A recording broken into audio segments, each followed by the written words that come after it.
우리가 화나십니까? 라는 주제로 강의를 하도록 하겠습니다.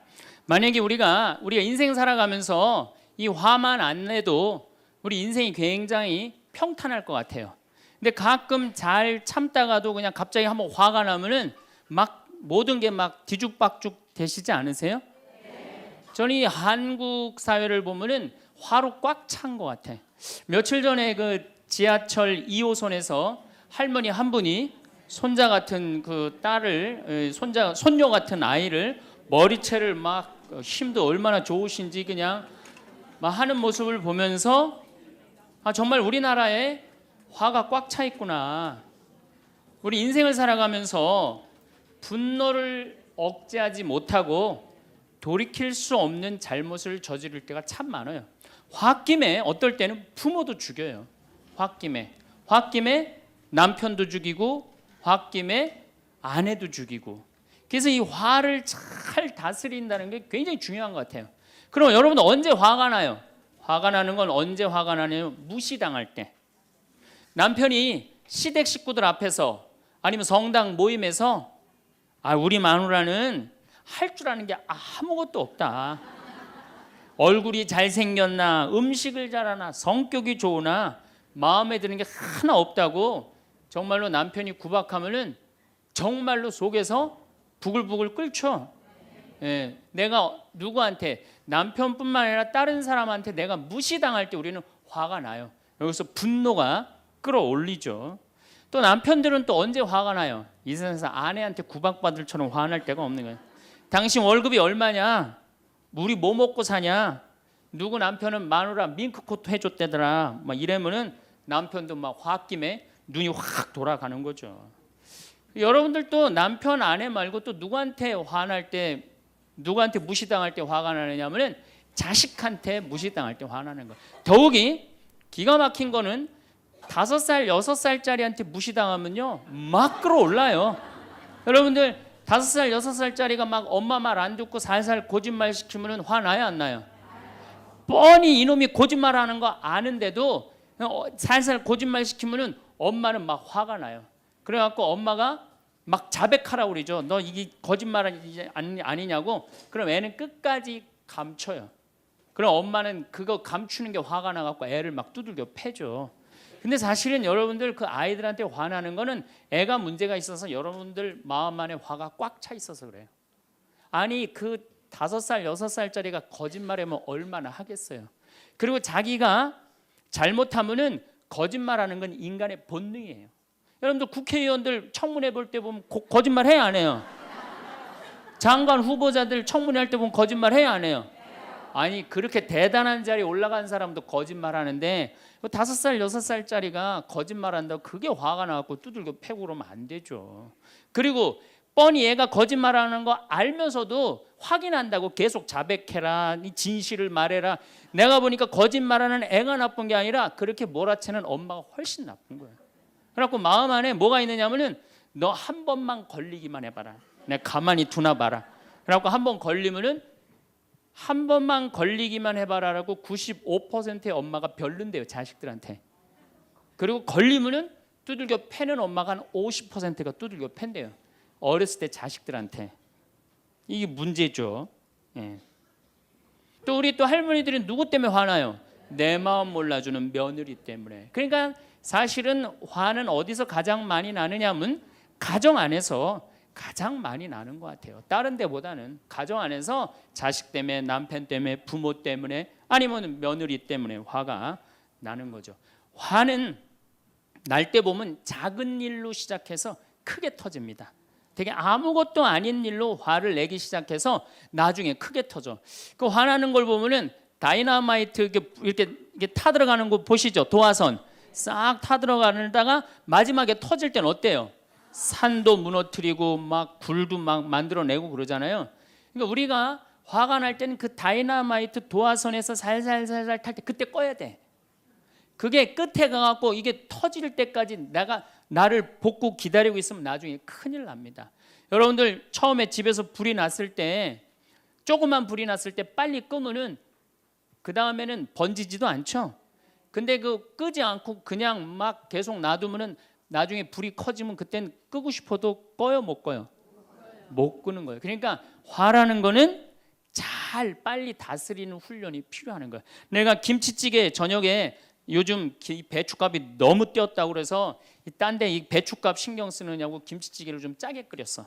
남편이 딱 한 숟갈 먹어보니 이놈의 마누라 맨날 끓이는 김치찌개 하나 제대로 못 끓이느냐고. 그럼 부인이 여보 미안해 요즘 배추 한 폭에 15,000원이래. 그래서 내가 그 어떻게 올 겨울에 김장을 할까 그걸 고민하다가 간 보는 걸 깜빡했어.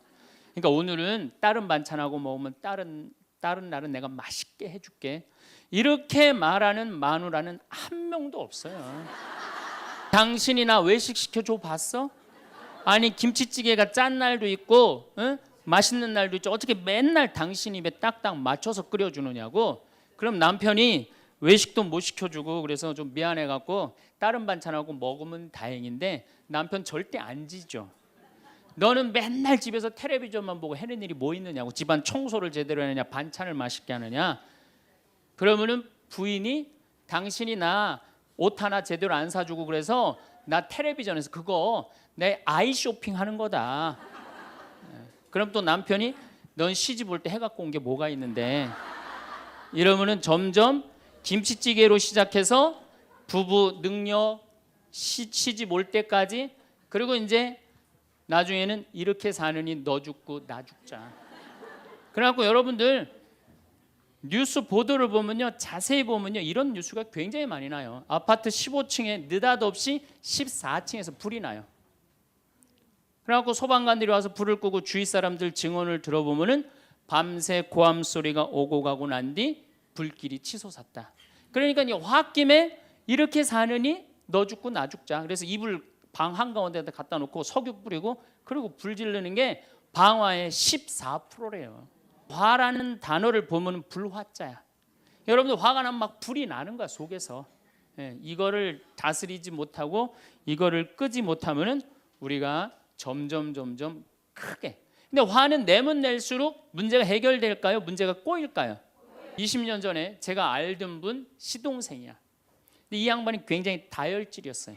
성탄절 전날 불법 유턴을 하다가 걸렸어요. 걸려갖고 정경이 딱 잡아갖고 불법 유턴했습니다. 벌점 15점에 벌금 7만 원입니다. 나는 안 했다. 내가 분명히 봤습니다.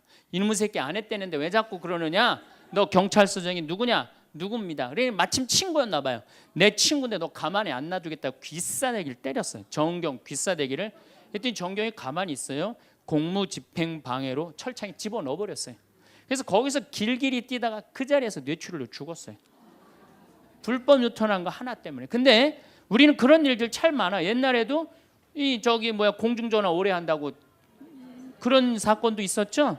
그냥 아무것도 아닌데 그냥 조금만 한 번만 내가 이 고개를 숙이면 되는데. 저도 강의 다니느냐고 멀리 강의 갈 때 시간은 다가오고 차는 막히고 그러면 제가 불법 유턴도 많이 하고 빨간불일 때 건너도 많이 가요. 정말로. 왜냐하면 나를 기다리는 분이 보통 500명, 1000명인 경우가 많잖아요. 서울 올 때가 제일 그럴 때가 많아요.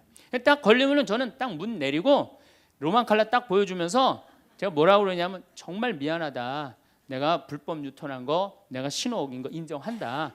그렇지만 내가 강의가 있어서 그러니까 좀 잘 좀 봐줘라.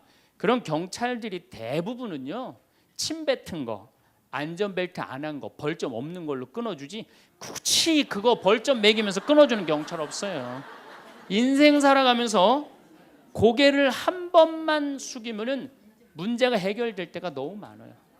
근데 그 한 번을 숙이는 게 우리가 안 될 때가 참 많아요. 가끔 잘 하다가도 어느 날 안 숙여지는 날이 있죠. 그거를 숙이는 것을 훈련이 된 사람이 성숙한 사람이에요. 그 사람이 정말로 어디다 내놔도 그 사람 문제 없이 살 사람이에요. 화날 때마다 그냥 막 집어 던지고 막 그러는 사람 주위에 친구 하나도 없어지죠.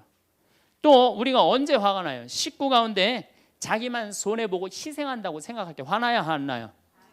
오빠는 대학 보내고 나는 고등학교밖에 안 보냈어. 그럼 부모님한테 막 화가 나요? 안 나요? 나죠?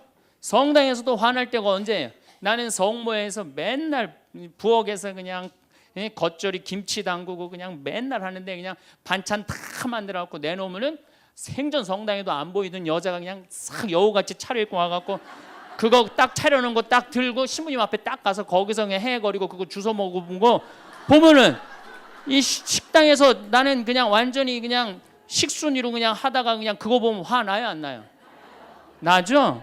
내가 손해 본다고 생각할 때 화가 나는 거예요. 성당 공동체에서 제일 미치는 건 뭐냐면은 누군가 자기를 비난하고 다니고 있어. 근데 그 사람이 누군지를 모르겠어. 나를 두고 분명 욕을 하는데 그럴 때 화가 나요 안 나요? 날 때 많죠. 열받는 분 계신가 보다. 내가 시집 가서 내 시동생 어버 키우고 대학 보내고 장가 보내고 시누이도 그렇게 시집 다 내보냈어. 그래갖고 정말로 똥구멍이 찢어지게 가난한 집에 이 집에 와갖고 정말 다 이렇게 하고 다 먹고 살 만큼 해놨어. 그런데 환갑이 됐어. 그래갖고 야 내가 시집 와갖고 그렇게 잘해줬는데 내 환갑 때 다이아 반지를 해갖고 올 것이냐 유럽 여행 티켓을 갖고 오실 것이냐 기다리고 있는데 시동생 시누이들이 딱 환갑 때 왔는데 10만 원 봉투에 딱 넣어갖고 왔어. 그거 보면 열 받아요 열 안 받아요? 열 무지하게 받죠. 그래갖고 내가 너희들하고 인간관계를 갖나 봐라. 그리고 인간관계 끊고 사는 사람들도 많아요. 해준 게 돌아오지 않을 때. 그렇죠? 내가 잘해줬는데 돌아오지 않을 때. 근데 우리는 살아가면서 여러분들 이제까지 은혜 받은 만큼 다른 사람한테 은혜 갚으셨어요? 저는 신부 되기까지 많은 신부님들, 많은 수녀님들, 많은 교우들이 저를 도와줬어요. 근데 신부 돼갖고 일일이 그분들한테 쫓아다니면서 다 감사했는가? 생각해보니까 다 하지 못했더라고요. 많은 사람들 화나는 경우가 어떤 경우가 여러분들 화가 많으냐면 자기가 완전한 사람이라고 생각할 때, 자기 판단이 옳다고 생각할 때, 그걸 옳다고 믿을 때 화가 나요. 많은 분들이 어떤 경우가 있느냐면은 내가 관상 좀 볼 줄 아는데 그 사람 틀렸어. 아니면 내가 관상 좀 볼 줄 아는데 그 사람 진짜 괜찮은 사람이야. 이 중에 관상 못 보는 사람 어디 있어? 근데 우리는 어떤 착각을 갖고 있냐면 내가 적어도 판단하는 건 맞다고 생각해요. 다 여기 저를 포함해서 여러분들 모두가 그런 생각을 해요. 근데 그게 허물어졌을 때 화가 나는 거예요. 그게 허물어졌을 때. 제가 지난달에 뉴욕에 강의를 갔었어요. 퀸즈 성당이라는 데서 강의를 했는데 교우들이 진짜 많이 나왔어요. 정말로 꽉 찼어요. 강의를 하는데 정말로 반응이 아주 좋더라고요. 이 강의가 끝나고 이제 본당 신부님하고 사제관 올라가는데 따라오는데 이게 한국 사람이 안 따라오고 미국 여자가 따라오는 거예요. 미국 여자가 따라와갖고 그러는 거예요. 신부님 자기가 신부님 강의를 한국말을 잘 못 알아들어서 잘 알아듣지는 못하지만은 너무 감동을 받았다고. 신부님은 정말로 하느님의 사람이라고 지금 미국 여자하고 얘기하는데 지금 본당 신부님이 내 팔을 잡고 끄는 거예요. 그래갖고 아니 신부님 나 좀 빨리 가자고. 나를 본당 신부님이 가자고 그랬는데 어떻게 가자고 그랬더니 본당 신부님이 조금 지나가더니 신부님이 그러는 거예요. 신부님 저 여자 이거라고 이거. 한국에서 강의만 오면은 강의 오는 신부님한테 쫓아다니면서 저런다고. 난 내가 강의 잘해갖고 그런 줄 알았더니 쫓아와갖고 그냥. 내가 성당 봉사한다고 해서 모두가 나를 알아봐 줄 거라고 착각해서는 안 됩니다. 성당에서 열심히 봉사하는 우리 형제 자매님들 가운데 요셉 형제 없으면 우리 성당 쓰러져. 마리아 자매님 없으면 우리 성모에 없어져. 우리 데레사 자매 없으면 성가대 없어져. 그 말 믿지 마세요. 없어져도 성당 잘 돌아가요. 그러니까 내가 그렇게 대단한 인정을 받는다고 내가 그런 자리에 차지한다고 생각하는 그때부터 내가 불행해지기 시작하는 거예요. 제가 늘 가끔 드리는 말씀이지만은 제가 작년 5월 달에 서울 오금동 성당에 강의 갔어요. 강의를 갔는데 그때도 막 많이 모였어요. 여러분들만큼. 그때는 베드로 얘기를 했어요. 베드로가 여러분들 굉장한 분이에요. 만약에 예수님한테 베드로가 없었다면 예수님이 없을 정도로 베드로는 예수님한테 절대적인 존재였어요. 막 그런 얘기를 막 하고 막 그러는데 교우들이 반응이 대단히 좋았어요. 그래갖고 이제 강의 1강의가 끝나고 쉬는 시간이 됐는데 22년생 할머니야. 머리가 하얀 할머니가 자기가 돌아가신 추기경 형님하고 동갑이라는 거예요. 근데 추기경 형님 항상 자기하고 친한데 동창이라고 그랬다는 거예요. 추기경 형님, 김수환 추기경 형님이. 근데 자기는 그때 할머니가 88살 정도 됐던 걸로 기억이 나요. 88년 동안 살면서 이렇게 훌륭한 신부님 강의 처음 들었다는 거예요. 이야, 내가 정말로 인기가 많은가 보다. 그래갖고 할머니가 신부님 손을 한 번만 잡으면 죽어도 여한이 없다는 거예요. 이제 이 나이에. 그래서 아유, 할머니 감사합니다. 그리고 할머니 손을 잡았는데 이 할머니 하시는 말씀이 난 오늘 우리 차동엽 신부님 손을 잡아서 죽어도 여한이 없다는 거예요. 차동엽 신부님 손을 잡아서. 그래서 제가 그랬죠. 할머니, 저는 차동엽 신부가 아닙니다. 저는 황창현 신부입니다. 그렇게 분명히 말씀을 드렸는데 이 할머니는 황창현이라는 사람 알지도 못하는 거예요. 모든 사람들이 나를 인정해 주지 않는다 하더라도, 모든 사람들이 나를 알아주지 않는다 하더라도 실망하실 필요 없어요. 그리고 우리가 인생 살아가면서 모든 사람이 나를 인정해 주는 일은 없어요.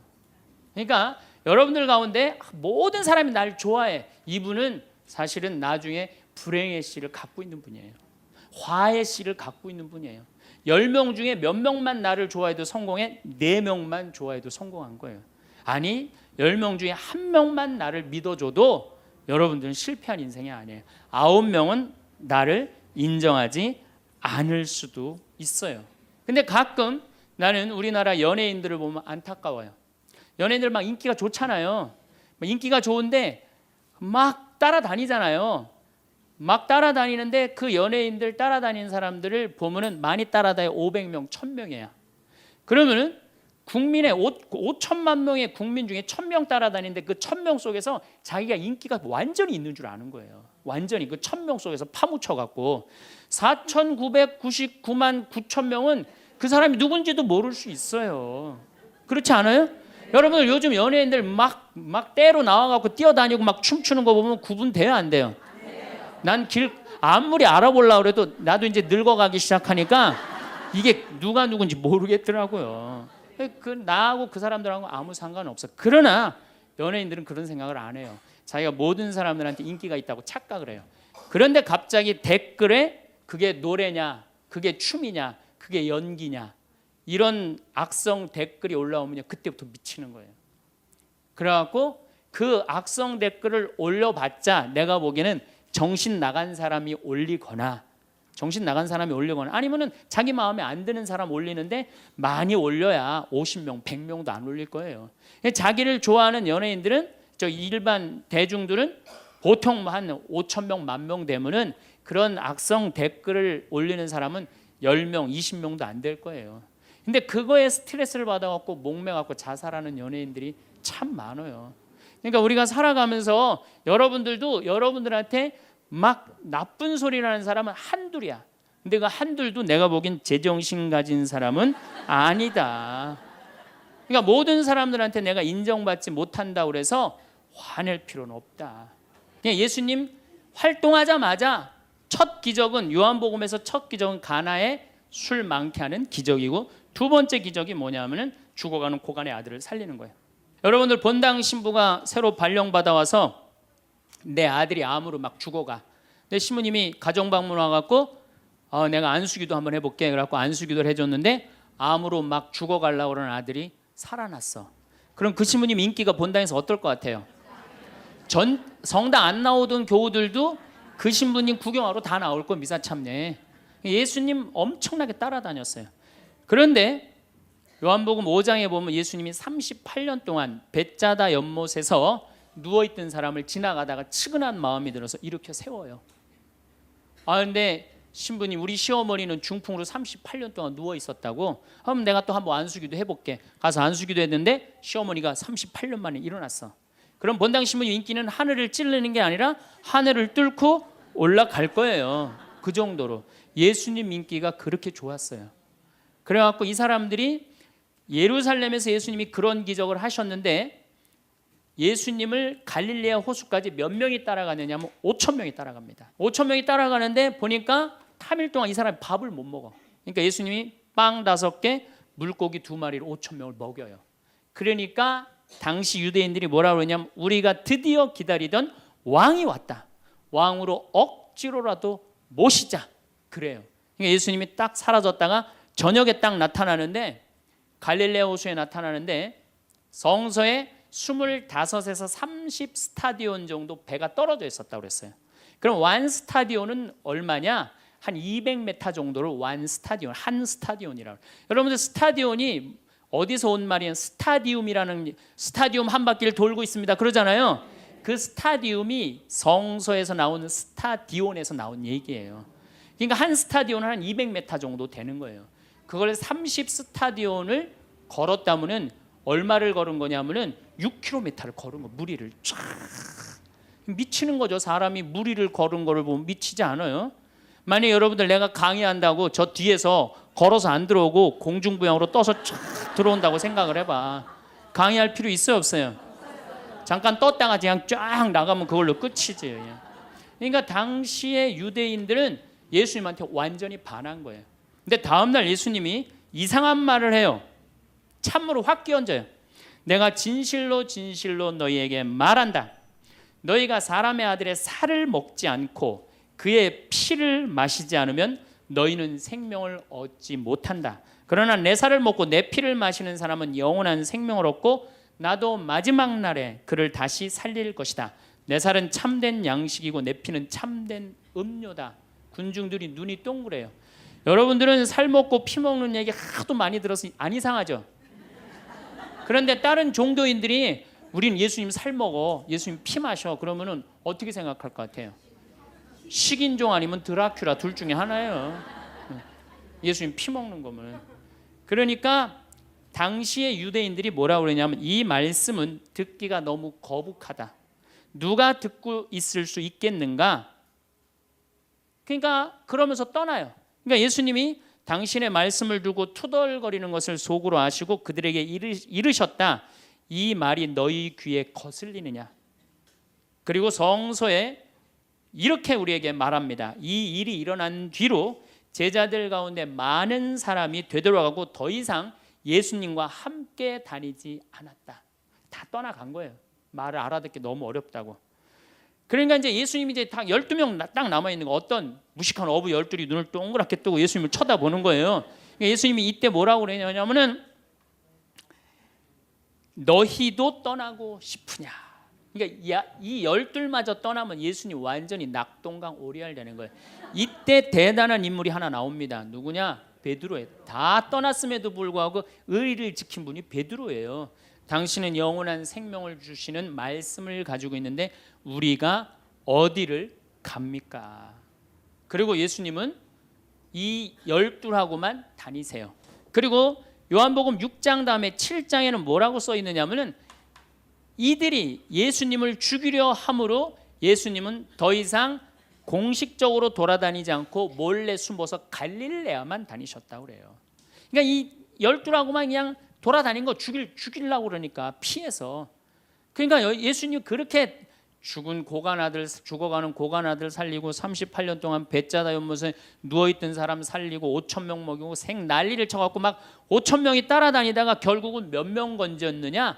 12명 건진 거예요. 요즘 우리나라 구역 반모임 활성화를 위해서 굉장히 많이 노력하죠. 근데 많은 경우 반장님들, 구역장님들이 실망해요. 우리 구역이 10세대인데 3세대밖에 안 나온다. 4세대밖에 안 나온다. 이렇게 실망하는 분들이 굉장히 많아요. 그러면은 10세대 중에 3세대나 4세대 나오면은 이건 본당 신부보다 난 사람이에요. 예수님보다는 뭐 더 난 사람이고 실망할 필요가 뭐 있어? 예수님 뭐라 그러냐면 너희 중에 단 두세 사람만 모여도 내가 그곳에 함께 있겠다. 그러면 됐지 뭐 이렇게 욕심이 많아요. 그러니까 여러분들 모든 사람들한테 인정받는 건 쉬운 일이 아니고 인정받으려고 할 때 우리 인생이 피곤해지고 화가 난다 이거예요. 제가 2년 전에 평화방송에 강의를 한 2달 정도 했어요. 많이 한 것도 아니에요. 2달. 그런데 정말로 인기가 대단하더라고. 막 전화가 얼마나 오는지. 특히 천주교 교우들은 의외로 전화를 안 하더라고. 개신교 성도들이 얼마나 전화를 많이 하는지 몰라요. 신부님 너무너무 설교 좋다고. 예. 천주교 교우들은 왜 전화 안 하냐면은 천주교 교우들은 원래 입이 무겁잖아요. 급기야는 목사님이 전화를 하셨어요. 신부님 우리 교회 와서 설교를 주일 예배에 좀 해달라는 거예요. 그래서 제가 주일 예배에 가서 설교를 했어요. 그때 이번에는 천안에서 스님이 전화를 하셨어요. 우리 절에 와서 설법을 해달라고. 더욱이 나는 그 주지 스님을 아직도 잊지 못하는데 참 좋으세요. 겸손하시고. 상좌에 앉혀서 제가 설법도 주일날 했어요. 뭐 인기가 뭐 천주교, 개신교, 불교 막 올라가는 거예요. 기분이 끝내줬는데 갑자기 전화가 한 통 왔어요. 평촌에서 사는 할머니야. 근데 이 할머니가 전화를 우리 직원한테 황창현 신부를 바꾸라고 전화가 온 거예요. 근데 문제는 황창현 신부님을 바꾸라는 건 좋은 말 하려고 전화한 거예요. 근데 황창현 신부를 바꾸라는 건 따지려고 전화한 거예요. 전화를 딱 받았더니 당신은 정의구현 사제단이냐 딱 그렇게 물어보는 거예요. 그래서 난 정의구현 사제단이 아니다 그랬더니 정의구현 사제단도 아닌데 왜 운하를 반대하느냐. 우리나라 경제가 살려면 운하를 해야 된다. 젊은 신부가 경제도 모르고 사회도 모르고 정치도 모르는 신부가 방송에 나와서 운하가 안 된다고 1시간 동안 떠들면 되겠느냐. 그리고 당시 수원교구 주보에다가 운하 안 된다고 한 달을 주보에다 써내는데 그 60만 명 70만 명이 있는 주보에다 그런 글을 쓰면 되느냐. 그리고 당신 앞에 행복론 강의도 하나도 재미없었다. 나와서 방송 나와서 강의하지 말아라. 그래서 전화를 탁 끊는 거예요. 제가 기분이 좋았겠어 나빴겠어요? 기분은 나빴지만 그 할머니 때문에 화를 주체하지 못해서 내가 목을 매갖고 자살을 해야 되겠다 이 생각은 안 했어요. 생각이 틀리고 상황이 다 틀린 거예요. 내 강의를 듣는 사람이 10,000명이라면 10,000명 중에 5,000명은 나하고 생각이 같을 수 있어요. 근데 5,000명은 나하고 틀릴 수 있어요. 5,000명이 틀리다고 그 5,000명 때문에 화낼 필요는 없다. 아, 나하고 틀릴 수도 있구나. 이렇게 생각하면 마음이 편안하거든요. 근데 그런 것 때문에 뭐 화를 내고 열낼 일이 뭐가 있어요.